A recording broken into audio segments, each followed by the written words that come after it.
সরকার তবু মাথা নোয়াবার নয়। আমরা এমনিতে প্রচুর মৃত্যু দেখেছি আন্দোলনের মধ্যে।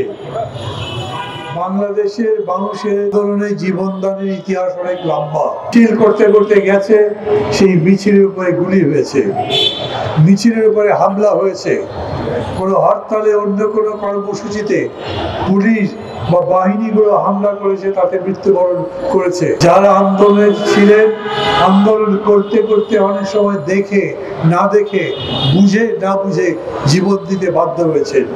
কিন্তু এইবার এই আন্দোলনে মানুষ বুঝে শুনে দেখে জীবন দিয়েছে, এইরকম ইতিহাস পৃথিবীতে কম আছে। এই যে আবু সাঈদের ঘটনা, মুগ্ধর ঘটনা, এবং কত যে আবু সাঈদ আর মুগ্ধ আছে এক এক করে প্রকাশিত হচ্ছে, সেগুলো আপনারা দেখছেন। এই যারা এখানে বসে আছেন, এই মানুষগুলো মারা যেতে পারত। মানে ওই কথা যখন ভাবি তখন মনে হয় এরা আমার চাইতে কত বড়।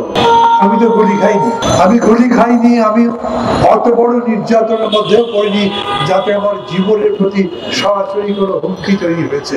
বিশ্বাস করি সবাই যারা ফ্যাসিবাদের বিরুদ্ধে ছিলেন, লড়াই করেছেন, যে যতখানি পারেন তারা সবাই শ্রদ্ধা করেন।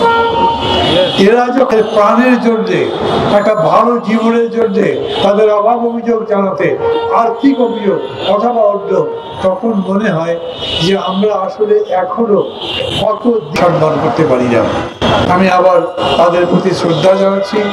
কারো প্রতি সমালোচনা করার বিষয় নয়, কিন্তু আমি মনে করি যারা যেভাবেই এখন ক্ষমতায় আছে তারা যেন এদের দেখেন।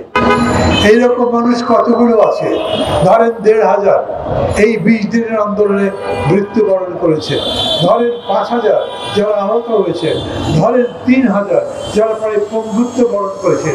এই মানুষগুলোর উপকার করা, তাদের সাহায্য করা কি এতই কঠিন যে বারে বারে ৫ মাস ধরে ৬ মাস ধরে তাদেরকে রাস্তায় যাওয়া আসা করতেই হচ্ছে?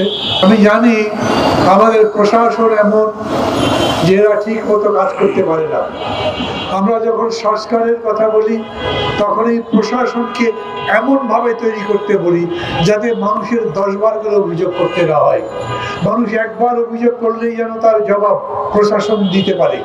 যখন অভাবের কথা বলে তখন সেই অভাব যদি তখনই মেটাতে নাও পারে, কিন্তু তাকে বলতে পারে এই অভাব মেটাবার জন্য আমাদের এইরকম একটা পদ্ধতি চালু আছে।